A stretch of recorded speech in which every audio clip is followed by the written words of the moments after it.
Sir ignore करने वाले का मैसेज आए तो क्या रिप्लाई करूं? पहले मैंने बहुत कोशिश की थी लेकिन वो मुझे इग्नोर कर रहा था। अब मैंने सब कुछ करना बंद कर दिया तो उसका मैसेज आ रहा है तो कैसे डील करूं? अगर किसी ने आपको पहले बहुत ज़्यादा इग्नोर किया है एंड आपके बंद करने के बाद उनका मैसेज आता है तो पहले ही मैसेज में उनको आंसर मत दीजिए, क्योंकि अगर आप ऐसा करोगे तो उनको तो यही लगेगा कि सामने वाला इंसान मेरे मैसेज का ही वेट कर रहा था एंड उसके साथ बात करना या उसको इम्प्रेस करना मेरे लिए बहुत ज़्यादा इजी है। अगर आप पहले ही मैसेज में उस इंसान को रिप्लाई नहीं करते तो उनका ईगो हर्ट होता है और ऐसी कंडीशन में दो चीज़ें होने की पॉसिबिलिटी है। या तो वो इंसान आपको बहुत ज़्यादा मैसेज करने लगेगा अगर वो इंसान डर जाएगा, या तो वो इंसान आपको ब्लॉक कर देगा या आपको मैसेज ही नहीं करेगा ताकि उनका और ज्यादा ईगो आपके सामने ना टूटे। बट फिर भी अगर वो आपको ब्लॉक भी कर देता है या आपसे बात नहीं करता तो भी आपको सामने से मैसेज नहीं करना चाहिए, क्योंकि अगर आपने ऐसा किया तो आपको वो फालतू मान ही लेगा। अगर किसी ने आपको बहुत ज्यादा इग्नोर किया है एंड आपने सब कुछ एफर्ट लगाना बंद कर दिया, उसके बाद उस इंसान का मैसेज आता है तो उसके पहले ही मैसेज में आपको रिप्लाई नहीं देना चाहिए, क्योंकि अगर आपके उनके पहले ही मैसेज में उनको रिप्लाई दे दिया तो उनको लगता है तो आप तो उनके लिए बहुत ज़्यादा इजी हो एंड आप वेट ही कर रहे थे उनके मैसेज का।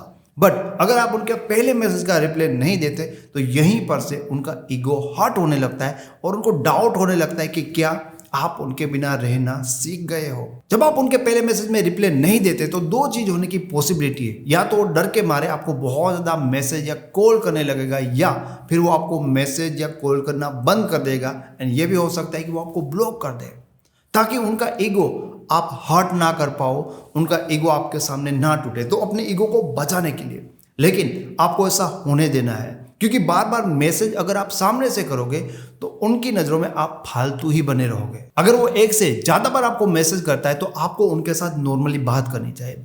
आपको ना उनको कोई गुस्सा दिखाना है ना ही आपको उनको कोई प्यार दिखाना है, और बिल्कुल भी आपको ऐसा दिखाना नहीं है कि आप उनके साथ रिलेशनशिप बनाने के बारे में कुछ सोच भी रहे हो। अब उस इंसान के साथ आपको बात ही इसलिए करनी चाहिए ताकि आप उस इंसान को ये रियलाइज करवा पाओ कि आपके लिए वो इंसान बिल्कुल भी इंपॉर्टेंट नहीं है। हो सकता है कि आज भी आपको उस इंसान से बहुत फर्क पड़ रहा है एंड पहले उस इंसान को पता था कि आपको बहुत फर्क पड़ता है एंड कई बार आप उनके सामने रोए भी होंगे, लेकिन अब उस इंसान को आपको इतना ठंडा, इतना कोल्ड रिस्पॉन्स करना है ताकि उस इंसान को ये बात अच्छी तरह से समझ में आ जाए कि रियल में उस इंसान से आपको कोई फर्क नहीं पड़ा, आप अपनी लाइफ में उसके बिना भी मस्त हो। अब कुछ लोगों को लगेगा कि हम ऐसा रिस्पॉन्स करेंगे तो वो इंसान भाग ही जाएगा, रुकेगा नहीं।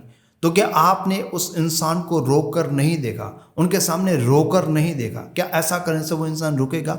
बिल्कुल नहीं। ईगो का असल में खोराक ही चैलेंज होता है। जब ईगो वाले इंसान को आप चैलेंज करोगे तो खड़ा हो जाएगा अपना चैलेंज एक्सेप्ट करने के लिए। तो आपके पार्टनर को आप इस तरह से चैलेंज देते हो, या तो वो अपने आप को कमजोर मानकर आपसे दूर भाग जाए या फिर आपके चैलेंज को एक्सेप्ट करे। ज्यादा पॉसिबिलिटी है कि वो आपके चैलेंज को एक्सेप्ट करे एंड फिर से आपको इमोशनली कंट्रोल करने की, आपको जीतने की कोशिश करे। एंड प्रेम का जो खुराक होता है ना, वो समर्पण होता है। जिस इंसान को प्यार होता है ना, वो हमेशा झुकना पसंद करता है। उसको बहुत ज्यादा ताजुब लगेगा कि आप वही इंसान हो जिसे कभी उस इंसान से इतना ज़्यादा फर्क पड़ता था एंड आप इतने ज़्यादा कैसे बदल गए, इसलिए वो आपके बारे में सोचने लगेगा। एंड जब कोई इंसान बार बार आपके बारे में सोचने लगता है तो आपको पहले से भी ज़्यादा सीरियसली लेने लगता है। आपने देखा होगा कि जिस इंसान के बारे में आप बहुत ज़्यादा सीरियस होते हो ना, आप उनके बारे में ज़्यादा सोचते हो, बट आपको ये पता नहीं होगा कि आप जिस इंसान के बारे में ज़्यादा सोचने लगते हो ना, उतना ही उस इंसान के बारे में सीरियस होते जाते हो। आपके बारे में सोचते सोचते वो मेंटली आपको खुद से बेहतर मानने लगेगा एंड उसको पता भी नहीं चलेगा और वो खुद आपके इमोशनल कंट्रोल में आ जाएगा। अगर आप पहले की तरह आपके पार्टनर के इमोशन के कंट्रोल में आ जाते हो, अगर आप पहले की तरह अपने पार्टनर को खुश करने की कोशिश करने लगते हो तो आपका पार्टनर यही समझेगा कि आप उनके गुलाम हो एंड फिर उनका इंटरेस्ट आप में नहीं बन पाएगा। एंड शायद पहले भी वही तो हुआ था। अब अगर आपको अपने पार्टनर से बहुत ज़्यादा फर्क नहीं पड़ेगा ना, तो डेफिनेटली आपके पार्टनर को आपसे बहुत ज़्यादा फर्क पड़ना शुरू हो जाएगा। दोस्तों, अगर आप पर्सनली मेरे साथ या मेरी टीम के साथ कॉल बुक करना चाहते हो, पर्सनली बात करना चाहते हो, तो आप डायरेक्टली मेरी वेबसाइट से कॉल बुक कर सकते हो। कॉल बुक करने का लिंक आपको वीडियो के डिस्क्रिप्शन से मिल जाएगा। Thank you so much.